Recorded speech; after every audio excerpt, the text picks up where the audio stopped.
Tá legal. Eu vou tentar gravar esse vídeo da maneira mais simples possível, de forma que qualquer pessoa consiga compreender o que está acontecendo na economia.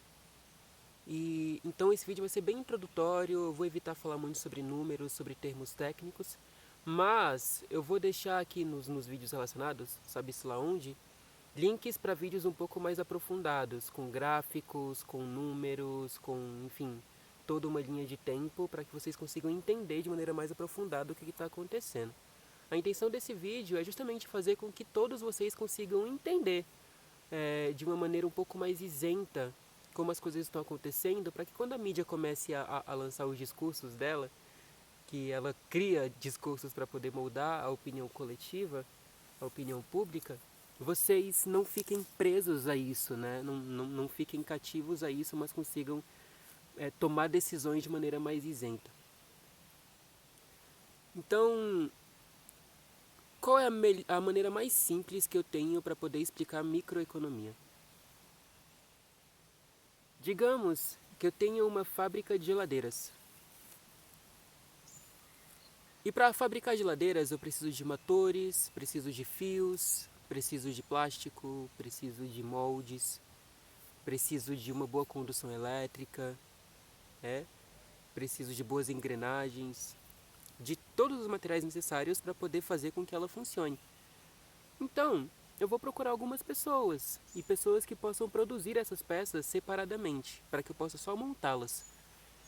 Então eu vou até essas pessoas, peço a peça e dou para elas o valor que elas pedem por aqueles produtos. Até agora, eu só investi. Eu só comprei peças para poder montar a geladeira. Ou seja, eu tenho um déficit no meu caixa. Tá faltando dinheiro, porque o dinheiro que eu tinha eu usei para comprar geladeiras. Assim como você que faz brigadeiros ou que faz biscoitos ou coisa parecida, primeiro compra farinha e compra o açúcar, etc e tal, antes de vender. Então, para você recuperar o caixa, você precisa vender esses produtos, né? No meu caso, do meu exemplo, eu preciso vender essas geladeiras. Então, na hora em que eu for estipular o preço, eu vou incutir no valor o preço daquilo que eu gastei como matéria-prima, o preço relativo ao tempo que eu gastei para poder fazer a geladeira. Digamos que eu consiga em um mês fabricar 10 geladeiras. Esse um mês que eu aplico todo o meu esforço e todo o meu tempo fabricando geladeiras é o tempo que eu poderia estar fazendo outra coisa. Ou seja, é um tempo gasto também e por isso também é um tempo que exige um valor. Né? Então vou calcular o tempo necessário para aquilo também, eu vou calcular o tempo de estudo que eu tive para fazer boas geladeiras, né? E eu vou ainda colocar nesse valor uma margem de lucro mínima para que eu possa continuar mantendo a minha empresa, né? Pagando conta, pagando aluguel, pagando funcionário, etc e tal. E eu só coloquei esse valor. Aí eu pego essas 10 geladeiras que eu fiz e eu vou revender elas para uma loja. E essa loja vai disponibilizar ela para o meu público final. Digamos que eu pegue essas 10 geladeiras e coloque numa loja que tem como público 100 pessoas. Dentro dessas 100 pessoas, algumas podem comprar a geladeira de pronto, ou seja, no mesmo dia em que elas chegaram. Outras vão ter que esperar a virada do mês para comprar a geladeira, né? E como é que eu sei quem é que pode comprar de imediato e quem é que vai ter que esperar um pouquinho mais? Pelo preço que eu coloquei na geladeira. Então, se eu coloquei um preço X e as pessoas compram aquele valor, digamos 10 pessoas compram a geladeira por aquele valor, então eu sei que o meu público pagante imediato é de 10 pessoas. Aí tem 50 pessoas que vão esperar mais um mês, tem, sei lá, mais 25 que vão esperar mais, sei lá, mais 2 meses para poder comprar a geladeira, tem alguns que vão comprar a prestação, tem alguns que vão comprar à vista. Então, a partir do preço que eu coloco naquele produto, eu consigo toda a informação necessária para saber se eu tenho que produzir mais geladeiras ou produzir menos geladeiras, se eu tenho que diminuir o preço ou aumentar o preço. Essa é a lei fundamental da oferta, tá bom? A oferta é: gastei para fazer geladeiras, coloquei geladeiras no mercado. O outro lado desse sistema de informações de preços é a demanda. essas 100 pessoas que podem comprar a minha geladeira. Esse é o princípio fundamental. A questão é que essa questão do sistema de preços é muito delicada e muito sensível. E é muito importante que os preços sejam preservados da maneira mais fiel possível. Porque imagina se por algum motivo, do nada, 100 pessoas de repente conseguem dinheiro suficiente para comprar geladeiras à vista de imediato, assim que elas chegam na loja. No primeiro dia, eu vou perceber que eu produzi as geladeiras, elas foram todas vendidas e para o resto do mês ninguém mais tem geladeira. Então eu vou ter que olhar para a minha demanda e eu vou ter que encontrar uma forma de aumentar a produção de geladeira. Então eu vou ter que contratar mais pessoas, eu vou ter que fazer contratos com mais distribuidoras, com mais gente que faz motor. Eu vou ter que me virar para conseguir atender aquela demanda. Quando a oferta de produto não consegue corresponder à demanda, isso é o que a gente chama de uma inflação. Porque as pessoas têm mais dinheiro do que aquilo que a indústria consegue produzir em tempo hábil. Então chega um ponto em que começa a faltar produto. E aí eu só tenho algumas opções. Eu preciso fazer com que as geladeiras que eu produzi durem pelo tempo que demora para produzir novas geladeiras. Então, se demora um mês para produzir geladeiras, eu preciso que aquelas geladeiras que estão no mercado demorem um mês lá nas prateleiras. Para que todo mundo consiga ter possibilidade de pelo menos ter a oferta e conseguir chegar até lá. Se isso não acontece, começa a faltar produto no mercado e as pessoas ficam muito putas e muito chateadas com aquilo. No cenário microeconômico, se por algum motivo a minha empresa de geladeira não consegue fornecer produtos em tempo hábil para o número de pessoas que querem consumi-lo, com o tempo essas pessoas vão começando a dizer: esse cara nunca tem aquilo que eu quero, mano. Eu acho que eu vou começar a procurar outra pessoa que faça e venda geladeiras, porque esse cara não é confiável não. Então, cada tempo que eu demoro para produzir aquilo que a minha demanda exige é um lucro que eu estou perdendo, tá bom? Agora, digamos que exista um outro cenário em que eu faço as minhas 10 geladeiras e coloco um preço X, mas não sai nenhuma geladeira do mercado. O revendedor vira para mim e ele fala: mano, esse mês a gente só conseguiu vender 2 geladeiras. Aí eu paro e penso: caraca, eu tô sem público, eu tô sem demanda. O que eu vou fazer? Eu vou ter que ir até aquele lugar ou contratar alguém que possa ir até aquele lugar para que ele veja para mim o que está acontecendo. Aí pode ser que, por exemplo, na região em que eu vendo geladeiras, houve uma grande crise e todo mundo foi demitido. Então ninguém mais tem dinheiro para comprar geladeiras. Então eu vou ter que me virar, porque eu produzi as 10 geladeiras já. E eu vou ter que me virar para o próximo mês também. Então eu vou ter que reduzir o preço das geladeiras, porque se eu não vender aquelas geladeiras eu não tenho nenhum lucro. E eu já estou com déficit, porque eu já investi para poder construí-las. Então eu tenho que ter pelo menos o mínimo para poder cobrir aquilo que eu investi, né? E além disso, eu vou ter que começar a me virar para procurar quem forneça motor mais barato, fio mais barato, plástico mais barato, para poder atender aquele novo cenário. Então, tanto para mais, tanto quando as pessoas têm muito dinheiro e conseguem comprar geladeira rápido, quanto quando as pessoas não têm nenhum dinheiro e não compram geladeiras, se eu não consigo entender o sistema de preços equilibrado e fidedigno, né, que seja fiel à realidade, então eu acabo me lascando de diversas maneiras. E a gente pode pensar, mano, um empresário que se foda, né? Porque, tipo, beleza, você não consegue vender geladeira, se fode aí, eu vou continuar na minha de boa. Só que se esse cara percebe que o mercado não é fiel o suficiente e que ele não consegue ter uma base estruturada o suficiente para poder tomar decisões sobre quantas geladeiras ele precisa produzir ou não, o que acontece é que cada vez menos pessoas vão fazendo geladeiras. Aí um dia você, carinha que acha que não tem nada a ver com isso, chega no mercado, precisa de uma geladeira e não tem nenhuma. E aí você entende que você acaba sendo prejudicado também nesse sistema? E aqui eu estou usando exemplos básicos, como geladeira, mas a gente pode usar exemplos mais comuns, como arroz, ou feijão, ou carne, né? Eu não como carne, mas enfim, para quem come carne. Existe uma rede muito intrincada e muito sensível de informações que conectam várias pessoas diferentes, que têm vários objetivos diferentes, de forma que nada falte no mercado, de forma que todo produto esteja na prateleira exatamente no momento em que você precisa, tá? Então é assim que funciona um cenário microeconômico. Se você teve dúvidas ou não conseguiu entender alguma coisa, coloque seus comentários aqui embaixo que eu vou ler eles e eu gravo um outro vídeo explicando de maneira mais aprofundada, tá bom?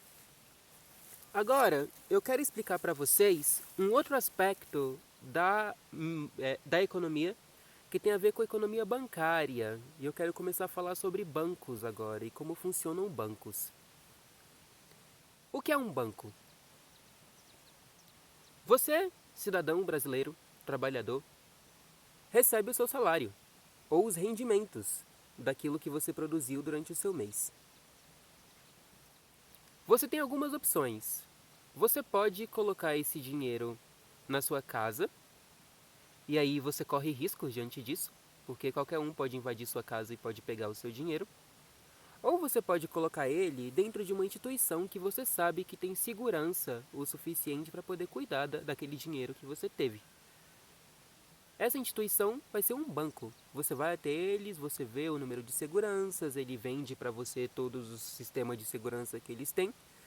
E aí eles ainda viram para você e falam, olha, se você colocar o seu dinheiro aqui com a gente pode pegar um empréstimo desse dinheiro e te dar um pouquinho de lucro em cima disso. É o que a gente chama de rendimento. Então você aplica o seu dinheiro no banco e ele vai render, sei lá, 0,05 ou 0,5 ao ano, 5% ao ano, né? Então se você deixar o seu dinheiro aqui com a gente, você vai ganhar um pouquinho mais. E é assim que os bancos vão te convencendo a querer colocar dinheiro em banco X ou banco Y, né? E aí esse banco vai fazer o que com o seu dinheiro? Ele não vai deixar ele parado. Porque sempre na economia vão surgir pessoas que não ganham tanto dinheiro quanto você, mas que querem investir de alguma maneira em algum projeto, em alguma iniciativa, querem pagar alguma conta, né, para conseguir tocar a vida e para conseguir fazer as próprias coisas. Você não conhece essas pessoas, mas essas pessoas vão até o banco e elas vão pedir um empréstimo. Elas vão dizer, olha, eu preciso de R$ 1.000. Digamos que você ganha R$ 1.000 no mês. Eu preciso de R$ 1.000. O banco vai dizer, olha, eu tenho R$ 1.000 aqui, mas eu preciso de alguma garantia que você vai devolver esse dinheiro, porque esse dinheiro não é meu. Esse dinheiro é de uma outra pessoa. E aí ele vai começar a ver contigo se você trabalha, se você não trabalha, quanto você ganha por mês, quais são as garantias que ele tem para poder assegurar que você vai devolver aquele valor. E aí você tá com tudo lá certinho, todas as contas em dia, ele diz para você, tá bom, olha aqui, ó, R$ 1.000. Esses R$ 1.000 não são meus, eu vou emprestar para você. E aí você me paga eles parcelados em X meses, tá bom? E quanto mais tempo você demorar para pagar, mais vai ficar difícil eu prestar contas para essa outra pessoa que depositou o dinheiro na conta. Então eu vou ter que cobrar uma taxa acima disso. E o nome dessa taxa é a taxa de juros. Então os juros podem ser de 5% ao ano, 15% ao mês, dependendo das garantias que você tem para ofertar para o banco e dependendo de quanto dinheiro ele tem em caixa para poder te emprestar. Esse é o sistema de preços do banco, entende que é a mesma coisa? Se é 5% ou 15% é uma medida de preço, tanto quanto R$ 5 ou R$ 15 por alguma coisa. E o banco também é regido pela mesma lei de oferta e de demanda. Então, se tem muitas pessoas pedindo empréstimo, ele não vai ter dinheiro suficiente em caixa para poder emprestar para todas elas. Então, ele vai ter que aumentar os juros. E se tem pouca pessoa pedindo empréstimo, então ele vai ter que reduzir os juros, porque ele vai ter que fazer aquele dinheiro circular. Não dá para ele ficar simplesmente parado, ele tem que rodar na economia inteira. E depois no outro vídeo eu posso explicar por que isso acontece, senão vai ser, ixi Maria, eu vou passar a noite toda aqui. Tá bom? Então é mais ou menos assim que funcionam as taxas de juros bancárias.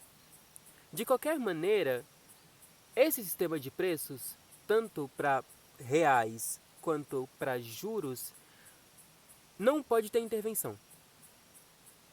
Porque se existe um terceiro indivíduo dizendo quanto se deveria cobrar por cada coisa, todo o sistema de preços é prejudicado. Digamos que, por exemplo, você coloca o seu dinheiro num banco X, no meu banco, R$ 2.000, e tem 10 pessoas querendo R$ 2.000 emprestados. Eu só posso emprestar para uma pessoa. 9 vão ficar sem aquele dinheiro. Então eu vou ter que dizer, mano, eu vou ter que dar esse dinheiro para quem tem mais chance de arcar com isso. Então eu vou colocar os juros lá em cima. Porque é a maior garantia que eu tenho de que a pessoa vai pagar. Então quem consegue arcar com aqueles juros é quem vai ter mais segurança, quem vai me dar mais segurança para que eu possa emprestar aquilo. Então eu vou colocar os juros a 15%. Mas aí chega uma terceira pessoa, geralmente o Estado, e vira para mim e fala, olha, você não pode colocar juros a 15%, você tem que colocar a 2%. Mas por quê? Porque é bom para o povo. Eu acho que é bom para o povo. É melhor assim. E aí, como o Estado fez isso, e geralmente ele usa um órgão central para poder controlar todos esses sistemas, você não tem outra opção a não ser se render, é como pagar imposto. Se você não pagar imposto, em alguma hora você vai ser preso ou vão tirar os seus bens. Então, você não tem muita opção diante disso. O problema é que se esses juros ficam a 2% e no real você precisava de 15% para conseguir garantir que a demanda chegasse a todo mundo, que a oferta chegasse a todo mundo, todas aquelas pessoas vão conseguir pegar aquele empréstimo. E como é que você presta contas para todas elas? Como é que faz? Te deixar pensando um pouco sobre isso. Então, sempre que existe uma intervenção estatal, uma intervenção de um terceiro indivíduo, digamos assim, ditando como os preços devem ser estabelecidos, baixando o preço por lei ou aumentando o preço por lei, todo o sistema de informações é prejudicado. E, infelizmente, é isso que está acontecendo agora, só que num nível muito mais grave. Tá bom? O que está acontecendo agora? Em 2008, a gente teve uma crise econômica pesada. Só que foi uma crise localizada, foi uma crise no sistema imobiliário dos Estados Unidos. Então, basicamente, alguém teve a brilhante ideia, lá nos anos 70, que seria muito legal começar a fazer investimentos em cima de hipotecas, em cima das prestações que as pessoas pagam por uma casa. Porque a hipoteca era um sistema muito sólido. Ninguém calotava a hipoteca, ninguém calotava a prestação de casa. Então a galera disse, por que a gente não pega uma parte desse dinheiro e começa a investir em cima dela para ter um pouco dos rendimentos daquilo? Aí isso aconteceu. E com o tempo, mais pessoas foram investindo em hipotecas. Mais pessoas do que a quantidade de hipotecas que existia no ZEUA. Ou mais quantidade de títulos de hipoteca do que o mercado conseguia fornecer. Então, alguém de um banco teve a brilhante ideia. Que tal se eu facilitasse o acesso a casas para as pessoas? E conseguisse, sei lá, fazer com que qualquer um conseguisse comprar qualquer casa, mesmo sem ter garantia nenhuma. Porque aí gera mais títulos de hipotecas e os investidores continuam investindo naquilo. Olha que ideia linda. E alguém fez isso realmente. A questão é que no momento em que você começa a vender casas para quem não tem como pagar a casa, chega uma hora em que essa pessoa não consegue pagar a casa. E aí ela vai calotar a dívida. E virar inadimplente. E aí todo o sistema começa a ruir. A questão é que os bancos começaram a criar todo um mercado gigante em cima disso, acreditando que não teria como falhar. E eles começaram a comprar títulos de hipoteca que não valiam nada, porque correspondiam a pessoas que não tinham como continuar pagando pelas casas. E a bomba estourou. O problema é que quando um banco fica sem dinheiro, porque ele aplicou muito investimento numa coisa que não vale a pena, aquele dinheiro não é do banco, aquele dinheiro é o seu. É o dinheiro que você colocou no banco, é o dinheiro que você depositou lá, que ele está usando para fazer investimentos, para conseguir mais lucros. E aí, o seu dinheiro foi usado não apenas para comprar esses títulos de hipoteca, mas também para fazer empréstimo para uma série de empresas. E aí, na hora que a bomba estourou e os bancos ficaram sem dinheiro, eles não puderam mais nem fazer empréstimos para outras pessoas, nem devolver o dinheiro de quem tinha depositado lá. E aí, várias empresas começaram a fechar. E vários pequenos negócios começaram a fechar. E fechando, eles tiveram que demitir gente. E demitindo gente, ficou muita gente desempregada. E aí, gente desempregada não conseguia produzir na economia, o que gerou uma reação em cadeia, que fez com que mais lugares fechassem. Imagina, se eu tenho um restaurante que pediu um empréstimo de X, e ele não conseguiu ter esse empréstimo, ele não vai conseguir funcionar. Então ele vai ter que demitir alguém. Essa pessoa que foi demitida, digamos o garçom, toda manhã vai numa padaria comprar pão. Aí de repente, como ele não tem mais dinheiro, ele não pode mais comprar pão. Aí o padeiro, que depende dele para conseguir, ou o dono da padaria que depende dele para conseguir ter o rendimento do mês e pagar os próprios funcionários, tem que demitir funcionário também. E aí assim se gera uma reação em cadeia. Como é que o governo, em 2008, resolveu lidar com a crise? Ele falou, olha, se o problema é porque os bancos não têm dinheiro, eu tenho uma maquininha aqui que imprime dinheiro. Então, eu vou começar a imprimir um monte de moeda e eu vou dar para esses bancos. A questão é que quando você imprime moeda falsa na economia, você faz com que muita gente tenha dinheiro. E se você faz com que muita gente tenha dinheiro, a indústria não consegue entender quanto ela tem que produzir, porque está todo mundo comprando. Então a indústria se adapta para aquilo e começa a produzir muito. Porque as pessoas estão comprando muito. Só que chega um momento em que a conta é pedida também. E as pessoas que estavam usando dinheiro falso para comprar um monte de coisa, em algum momento não conseguem mais comprar isso. E a indústria criou todo um modelo para poder atender aquela demanda. E de repente, digamos, voltando para aquele exemplo, eu que produzia 10 geladeiras, comecei a produzir 100 geladeiras. Aí chega um mês em que houve outra crise. Porque o ciclo econômico desceu e voltou para uma recessão. E eu tô com 100 geladeiras no estoque. E eu investi maior grana para comprar aquelas geladeiras e não tem mais ninguém que compre. O que é que eu vou fazer com elas? Porque se eu simplesmente jogo elas fora, isso não vai fazer com que eu recupere o capital de antes. Então, por não vender geladeira, eu vou ter que fechar. Assim como você que faz brigadeiros e de repente fica sem clientes. E aí você fez um puta investimento para os brigadeiros, não consegue vender para ninguém. O que você vai fazer? Mesmo que você jogue fora, doe os brigadeiros para todo mundo, isso não vai fazer com que você recupere o caixa. Aí você quebra. Beleza. Então o Estado começou a comprar dívidas de bancos. É isso que ele começou a fazer. Começou a imprimir dinheiro, comprar aquela dívida, pagar para o banco conseguir se restabelecer. Foi assim que isso foi resolvido. Só que isso também foi transformado no negócio. E aí as pessoas começaram a pensar, por que a gente não começa a comprar títulos de bancos? Pode ser uma boa ideia. A gente compra títulos de bancos porque a gente pode ter uma renda nisso. Afinal de contas, o Estado está sempre comprando as dívidas todas.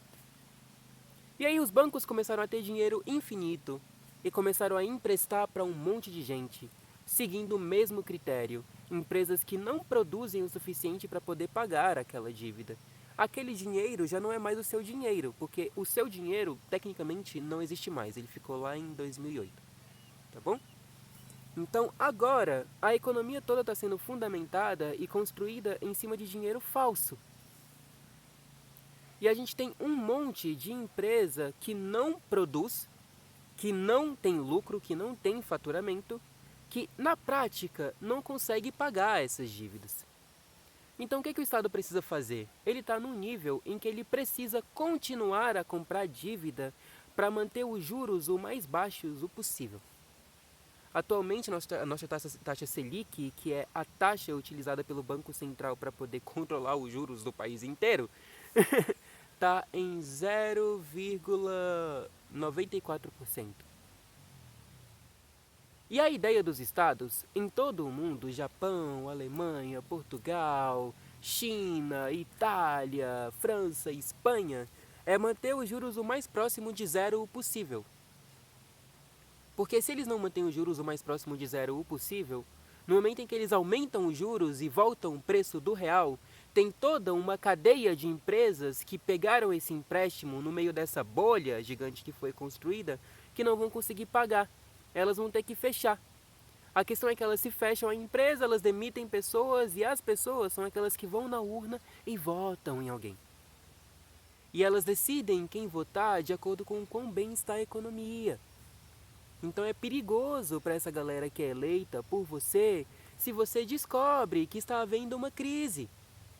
Então eles continuam a imprimir moeda para fazer parecer que está tudo bem, quando na verdade não está tudo bem. Então, basicamente, a gente está com uma economia muito fragilizada, porque não existe um sistema de preços que seja fiel o suficiente. A nossa taxa de juros está sendo controlada pelos bancos centrais do mundo inteiro para ficar o mais próximo possível de zero. E, na verdade, tem algumas taxas de juros que estão negativas. Então tem taxa de juros que está menos 2%. Isso quer dizer o que na prática? Que tipo assim, pega esse empréstimo aí, paga quando você quiser, não tem problema nenhum. Né? Então assim, a taxa de juros negativa geralmente permite que qualquer pessoa, sem nenhum tipo de garantia, consiga pegar qualquer empréstimo e não tenha a obrigação de pagar por aquilo. E tá tudo bem, porque o Estado cobre aquele valor. O problema é que uma hora a conta é cobrada. E uma hora o Estado não consegue imprimir tanta moeda. Porque quanto mais moeda existe na economia, menos a indústria, menos o fabricante, menos a senhorinha que faz os brigadeiros e vende na rua, consegue entender quanto ela precisa produzir. E ela vai tomando decisões em cima de um cenário econômico que não é real.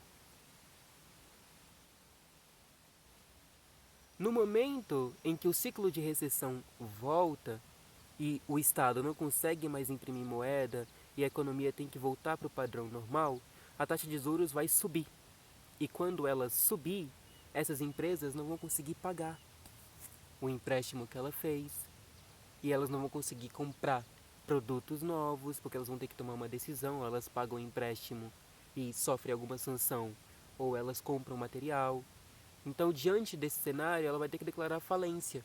E isso vai levar a um ciclo de demissões em massa.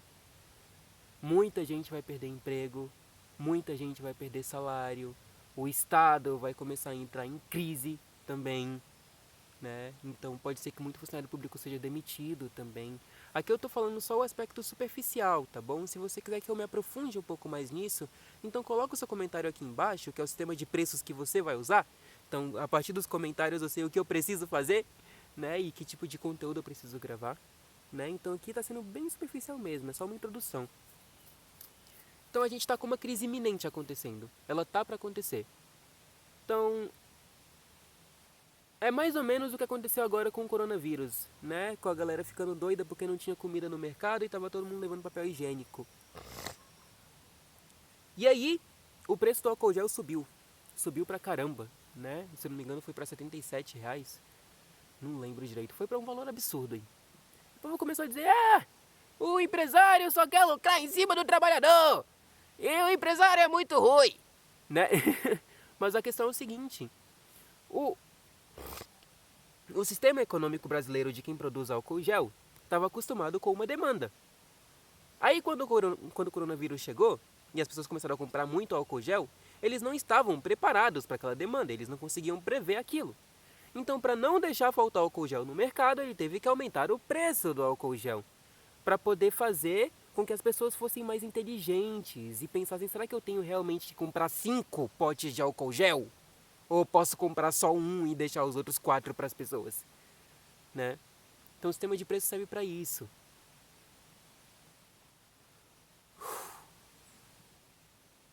E esse padrão do que aconteceu agora, com o preço do álcool gel subindo nos mercados e produto faltando, é o que configura uma crise econômica, tá? Então, o que acontece agora com essa história do coronavírus acontecendo? Basicamente, o que o governo está fazendo a gente fazer é não sair de casa. Não vá trabalhar, não se locomova, e isso é justificável, porque a doença é séria e é grave, tá? Mas se a economia para, como está parando agora, isso quer dizer que o dono de restaurante ou o cara que faz geladeira não vai conseguir produzir geladeira para o outro mês. Ele vai depender apenas daquilo que ele produziu no mês anterior. E aí isso quer dizer que no mês seguinte, sem faturamento, talvez ele não consiga pagar salário das pessoas, porque ele não está produzindo. E sem conseguir pagar salário, é provável que muita gente seja demitida também. E muita gente vira autônoma. E o mais grave nisso é que como a gente já está num cenário econômico que é falso, em que a indústria não sabe quanto ela tem que produzir para poder atender uma demanda, porque a demanda está artificialmente manipulada, o que vai acontecer é que com a falta de produção de bens e serviços e falta de produtos girando e circulando no mercado, fique mais difícil ainda para essas empresas que pegaram empréstimos, lembra? Pegaram empréstimo no banco em cima de uma taxa de juros que é falsa, consigam ter dinheiro para pagar esses juros. E consigam pagar esse empréstimo, e consigam pagar todo mundo. Então o Estado agora está numa sinuca de bico porque ele vai ser obrigado a continuar manipulando artificialmente a taxa de juros. Não tem mais para onde correr. Então, semana passada, se eu não me engano, o Banco Central norte-americano, o Fed, entrou numa reunião com os países do mundo aí e decidiu que vai ter agora liquidez infinita.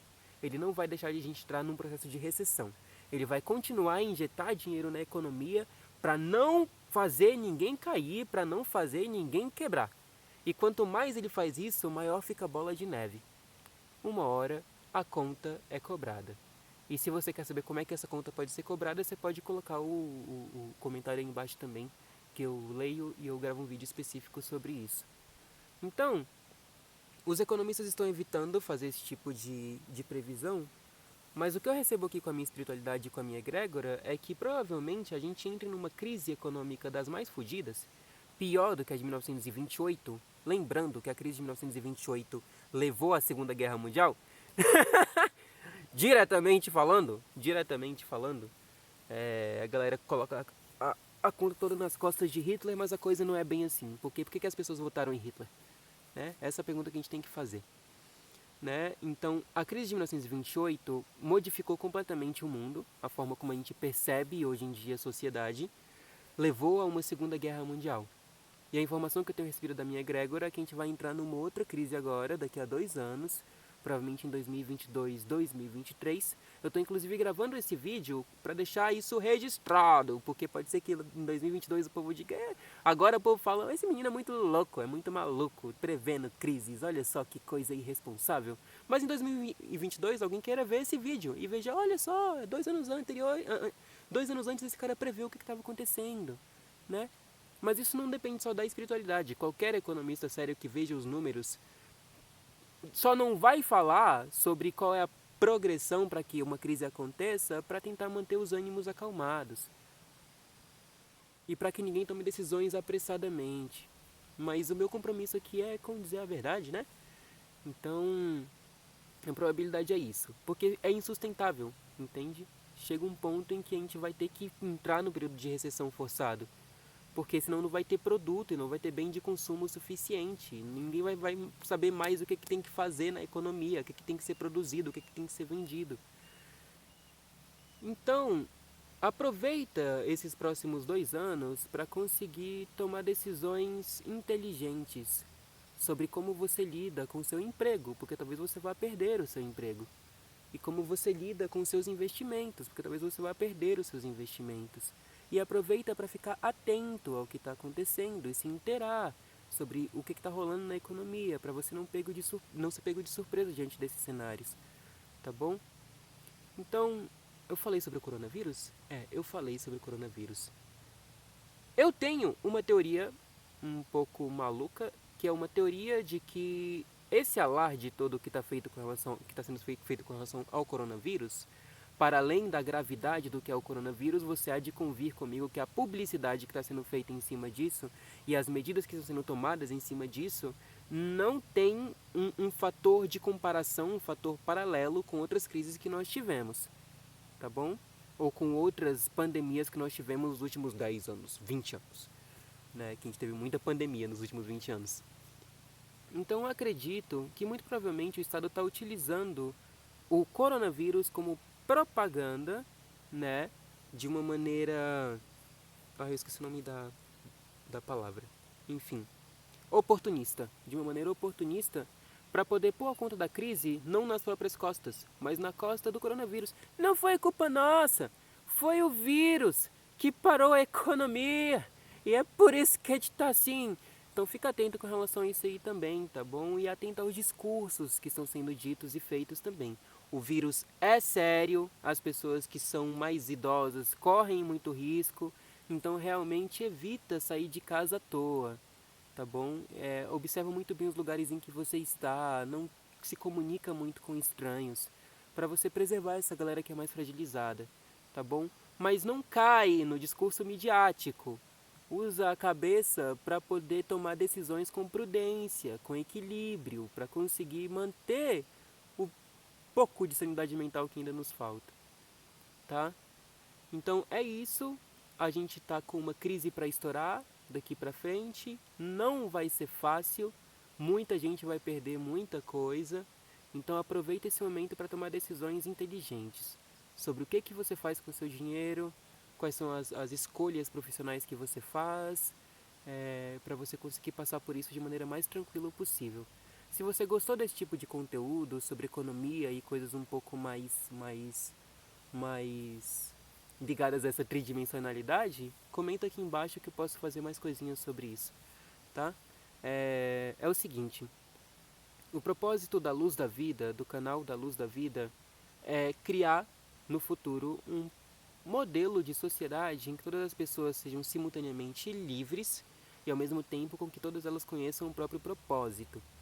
E a gente faz isso muito ligados a uma percepção mais macrocósmica de mundo, que não se limita só às preocupações da matéria da realidade tridimensional.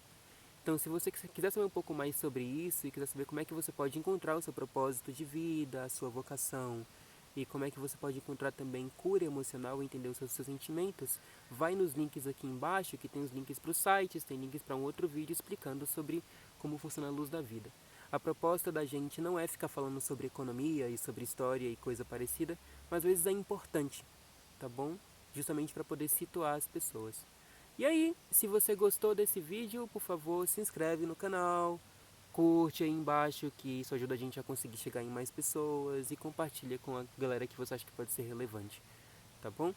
E é isso aí, muito obrigado pela atenção de vocês e um grande beijo. Tchau, tchau.